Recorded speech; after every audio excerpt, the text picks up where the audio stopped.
तरीके से हेमंत सरकार विफल होते नजर आ रही है कहीं ना कहीं, तो आपको क्या लगता है वो अपनी विफलता को छुपाने के लिए इस तरीके से एफआईआर वगैरह करवा रही है? वो तो हर जगह देखिए, छात्र आंदोलन करेंगे तो लाठीचार्ज, महिलाएं आगे आएंगी तो लाठीचार्ज, अगर कोई पार्टी अगर उनके लिए कहेंगे तो लाठीचार्ज। प्रजातांत्रिक ढंग से तो अगर कहीं गलती होता है तो लोग आवाज़ उठाते हैं, तो आप कम से कम समझिए कि कहीं क्या हमारा लू पॉइंट है। लेकिन जब जब भी कोई आवाज़ उठाया है, आप लाठीचार्ज करके, आंसू गैस के माध्यम से, पानी का बौछार से महिलाओं को, युवाओं को आप लाठी करके आप यहाँ के लोगों का मनोबल को, झारखंडी मानसिकता को आप दबाना चाहते हैं। यहाँ की जो लोगों का जो तकलीफ है उसको आप मतलब क्या तानाशाह बनना चाहते हैं, तो ये तानाशाही से नहीं चलेगा। और इसके खिलाफ तो भाई हम लोग आवाज़ उठा रहे हैं, सब जगह से, सब तबका के लोग आवाज़ उठा रहे हैं और आगे भी आवाज़ उठाएंगे। ये आपकी विफलता को लाठी डंडा से, गोली बारूद से आप दबाना चाहेंगे तो दबेगा नहीं। हेमंत सोरेन का कहना है कि उस दिन आप लोगों का जो सचिवालय घेराव था वो पूरी तरीके से सफल नहीं हो पाया है। वो तो देखने की बात है, अगर सफल नहीं होता तो काहे के लिए लाठीचार्ज किया? डर गए थे ना, डर गए थे। इतने जो अताह जनता जो आई थी, लोग आए थे, रास्ता में आप लोग चेकिंग के नाम पर रोक रहे हैं। क्यों रोक रहे थे? जबकि पहले से आपका सूचना था कि लोग आएंगे, पूरे प्रदेश से लोग आएंगे और लोग झंडा लगा के आ रहे हैं। आप वैसी ही वैसी गाड़ियों को क्यों रोक रहे हैं जहां लोग आ रहे हैं? चेकिंग के नाम पर, जांच के नाम पर रोक रहे हैं, कहीं पर कुछ करके रोक रहे हैं ताकि लोग पहुंच नहीं पाए। तो कौन सी का डर नहीं लगा था तो काहे रोक रहे थे? आने देते।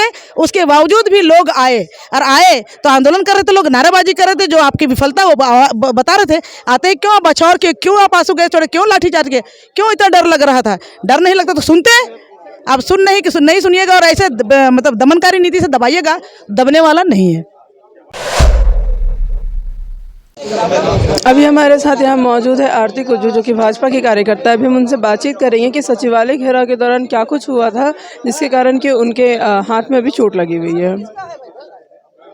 आदेश कौन दिए? हेमंत ने आदेश किए हैं। हमारे माननीय प्रदेश अध्यक्ष, उनके साथ रांची के विधायक, हटिया विधायक, कांके विधायक और भी हमारे जो लोग हैं, उनको 5 लोगों को बुलाया गया है। और 5 लोगों को बुलाया गया है जो कि हमारे नेता हैं। और जो हम लोग शांतिपूर्व प्रजातांत्रिक ढंग से जो आंदोलन कर रहे थे, उसमें जितनी बर्बर ढंग से लाठीचार्ज की और आज थाना में भी बुलाए हैं, तो हम इस जो लोकतांत्रिक तरीका का हम सम्मान करते हैं और इसलिए सारे लोग हम लोग आए हैं। शांतिपूर्ण तरीके से अगर आप लोग अपना धरना प्रदर्शन कर रहे थे तो फिर वहाँ पे जो बैरिकेडिंग वगैरह थी वो तोड़ने की कैसे पुलिस को सूचना? अब सूचना तो पुलिस से पूछिएगा, हम लोग तो वहीं पर थे।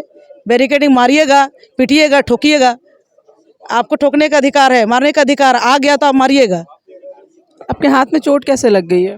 पुलिस मारी है, हेमंत सोरेन की पुलिस। हेमंत सोरेन सचिवालय घेराव के दौरान? जी, सचिवालय घेराव के दौरान प्रशासन का ये कहना है कि वहाँ पे सीसीटीवी फुटेज देख करके उन्होंने ये बात जायज़ की है कि कितने वहाँ पे शांतिपूर्ण तरीके से हो रही थी और कितने अशांतिपूर्ण तरीके से वहाँ पे धरना हो रहा है। सीसीटीवी फुटेज तो सारे का मैं तो कह रहा हूँ, निष्पक्ष ढंग से सीसीटीवी फुटेज का करे कि कौन था, किसने पहले शुरू किया, वो कर दे।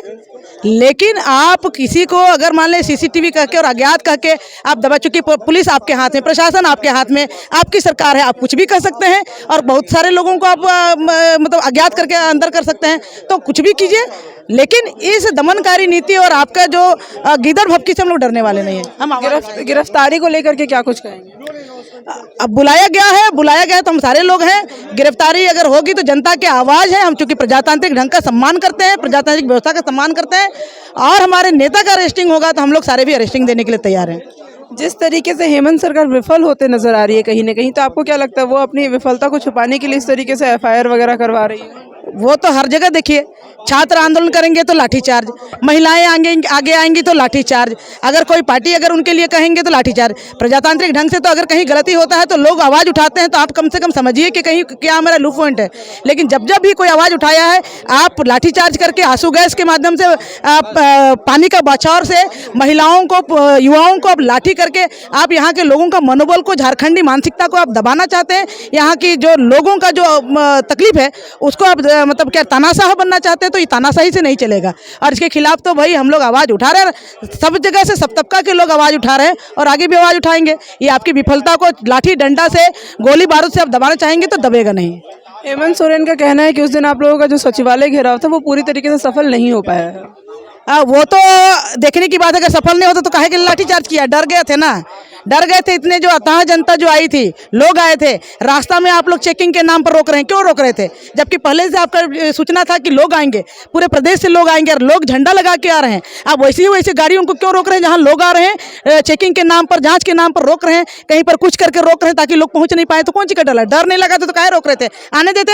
उसके बावजूद भी लोग आए, और आए तो आंदोलन कर रहे थे, लोग नारेबाजी कर रहे थे, जो आपकी विफलता वो बता रहे थे। आते ही क्यों बछौर के, क्यों आप आंसू गैस छोड़े, क्यों लाठीचार्ज किए, क्यों इतना डर लग रहा था? डर नहीं लगता तो सुनते। आप नहीं सुनिएगा और ऐसे मतलब दमनकारी नीति से दबाइएगा, दबने वाला नहीं है।